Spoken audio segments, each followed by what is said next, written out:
这里是火力军的信息频道，今天为大家整理一下近期全球最新军事讯息。俄罗斯本土挨炸，乌克兰向俄境内发射多枚导弹。继英德之后，挪威也将援助 M270 火箭炮。美国加大力度研发反超高声速武器计划。精彩节目即将开始。俄罗斯本土挨炸，乌克兰向俄境内发射多枚导弹。2022年7月3日凌晨，在靠近乌克兰边界的俄罗斯别尔哥罗德州传出多次爆炸声。该州位于乌克兰哈尔科夫州以北、苏梅州以东。这次袭击意味着乌克兰已经控制哈尔科夫州大部，并且苏梅州也早已完全收复。乌克兰从两地发射导弹的话，基本上一抬腿就能打到俄罗斯境内。俄罗斯别尔哥罗德州州长表示，当天凌晨从乌克兰境内向该州发射3枚原点 U 导弹，3枚导弹都被俄军拦截，但其中1枚导弹残骸落入了市区人口稠密的地区并爆炸。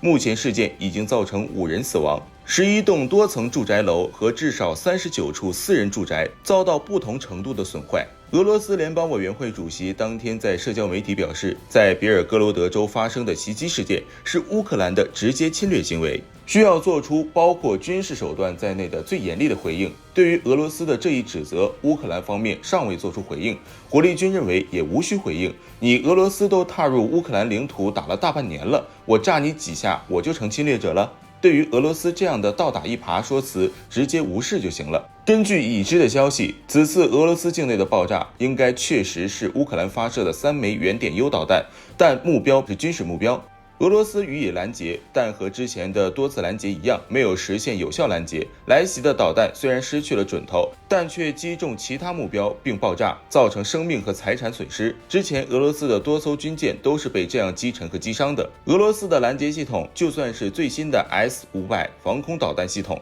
都还是破片杀伤，而不是点对点直接撞击的动能拦截。可见俄罗斯拦截系统的雷达、计算机和操控指挥系统整体与西方装备还有质的差距。另一大差距就是拦截距离和拦截高度。俄罗斯的 S-400 和 S-500 拦截系统弹药最大飞行距离在400-500公里，最大拦截距离不超过300公里，最大拦截高度不超过100公里。而美国的标准3导弹射程高达2500公里，射高更是达到了1500公里。萨德和标准6的射程和射高也都比 S-500 更强。俄罗斯在反导系统上基本上跟西方国家就不是一个水平的对手。而这次乌克兰为何发射导弹攻击俄罗斯境内目标，直接原因就是6月27日，俄罗斯轰炸机进入白俄罗斯境内，从白俄罗斯空域向乌克兰发射大量的导弹，击中乌克兰境内的一处购物中心和一处幼儿园，造成多人死亡。虽然俄罗斯事后也承认了这些事情，但其解释为在袭击弹药库之类，不得不说这样的理由真的是很俄罗斯了。现在乌克兰开始公开向俄罗斯境内本土发射导弹，就等于挑明了，你再攻击我民用目标，我就会向你境内的目标发射导弹，拦不拦得住就看你的本事了。即便拦住了，波及到哪里就是你的事情了，我只是在对等回应而已。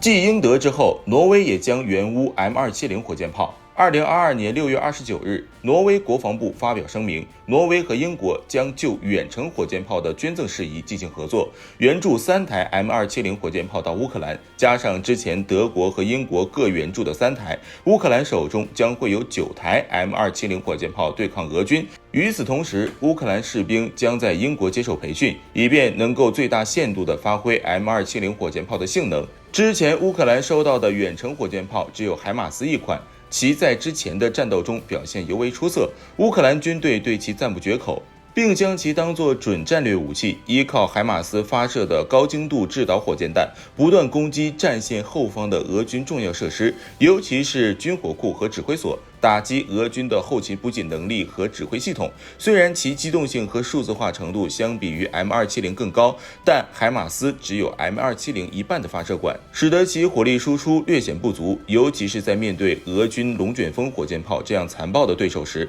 火力问题就显得尤为重要。另外就是数量太少，乌克兰目前仅有8辆海马斯，并且全都是由美国援助的，能对前线的战士起到不小的作用，但对整个战局来讲影响不大。这回加上英国、德国、挪威援助的9辆 M270，将会大大提高乌军的远程打击能力。M270 相对于海马斯翻倍的火力输出，更是会发挥比海马斯火箭炮更出色的表现。唯一需要注意的就是其机动性了。与 M270 火箭炮相比，海马斯火箭炮的最高时速达到每小时96公里，沿着公路具备很强的机动能力。乌军在之前的战斗中就是不断移动海马斯的位置，避免在同一地点长时间停留，并且其自动化水平很高，车组从抵达阵地到发射完火箭弹撤离，全程只需要2分钟。整个过程中，炮组成员甚至都不用下车。俄军在遭受攻击后，尽管能通过反炮兵雷达定位海马斯的发射阵地，但不管是呼叫航空兵还是炮兵，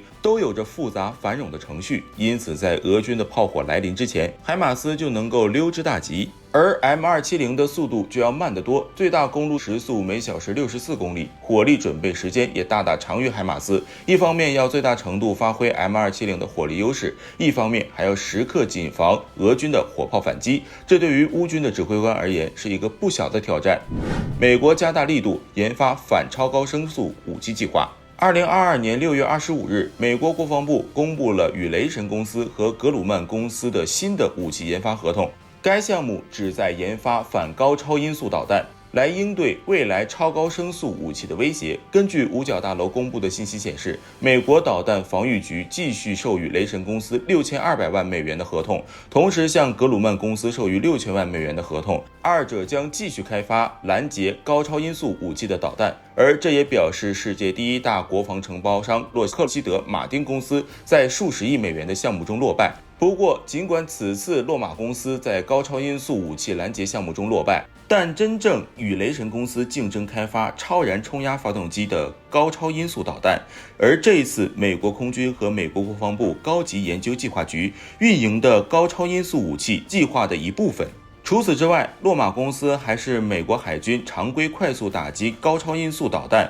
和陆军远程高超音速武器的主要系统集成商，并且目前还在开发空军的 AGM-183A 空射高超音速导弹。因此，该公司此次落败的更大原因是，美国不想将鸡蛋全部放进一个篮子里。早在2021年11月，美国导弹防御局就曾选洛马公司、雷神公司和格鲁曼公司，授予3家公司总价值超过6000万美元的高超音速武器研发合同。这次的研发项目并非研发进攻性的高超音速武器，而是防御性的高超音速武器，即高超音速武器拦截器。该款武器意图在高超音速导弹飞行的滑翔阶段对其加以拦截，一旦高超音速武器重新进入地球大气层，并向其目标机动的过程中，该款武器将开始进行拦截。原本最初的开发阶段侧重于降低技术风险、快速开发技术以及展示拦截高超音速威胁的能力。但与普通的弹道导弹拦截不同，高超音速武器在助推滑翔阶段，